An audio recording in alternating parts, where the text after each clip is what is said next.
L'innovation peut engendrer de belles et longues aventures. Témoin le CIRTES à Saint-Dié-des-Vosges, une structure de recherche et de développement créée en 1991 à partir d'un procédé breveté de stratoconfection. On va reconstituer une pièce en 3D de manière additive à partir de couches issues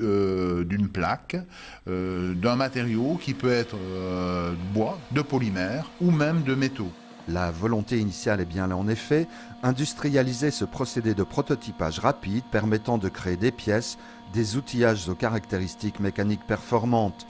D'entrée, des industriels sont séduits, ils sont restés fidèles à ce qui est désormais devenu le pôle Virturéal après la création de start-up d'un institut supérieur d'ingénierie de la conception, l'INSIC formant ingénieurs et chercheurs, et plus récemment en 2011 de celle d'Inori, une des 10 plateformes d'innovation labellisées en France. Il manque un maillon qui est un des plus difficiles sur le plan du développement économique, qui est celui qui permet de passer de la R&D en fait à la pré-série ou à la série.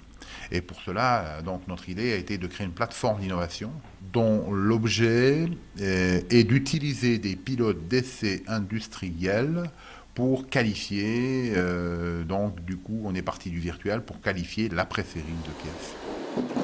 Machines industrielles instrumentées en température, en force, en pression, ces pilotes au nombre de 6 aujourd'hui offrent aux entreprises des moyens mutualisés pour réaliser des essais, caractériser des pièces et des outillages de production et en optimiser la fabrication. L'objectif, c'est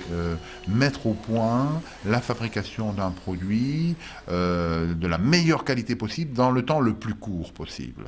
Et l'intérêt de notre pôle, c'est qu'en un même endroit, on va aller, je le disais tout à l'heure, du concept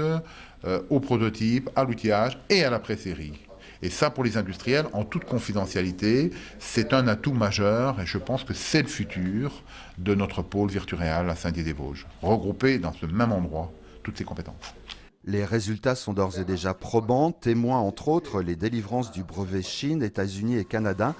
pour le procédé Pack and Strat, un emballage 3D sans calage, créé numériquement et à grande vitesse, le système recherchant à partir de la forme de la pièce ses propres formes extérieures et intérieures.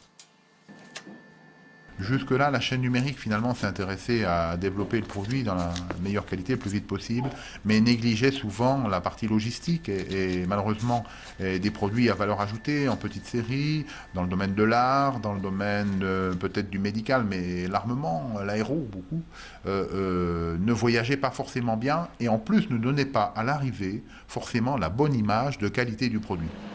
L'histoire du CIRTES se poursuit désormais à plus grande échelle avec toujours pour base Saint-Dié-des-Vosges où se finalise le bâtiment destiné à abriter les pilotes d'Inori, une plateforme, fruit, on l'a compris, de la confiance des partenaires économiques et soutenue à hauteur de 35% par les pouvoirs publics, dont la ville de Saint-Dié, le département des Vosges, la région Lorraine, l'État et l'Europe,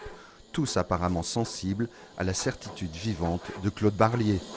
Pour moi, l'innovation qui s'applique bien entendu fondamentalement aux produits, aux procédés, voire aux services,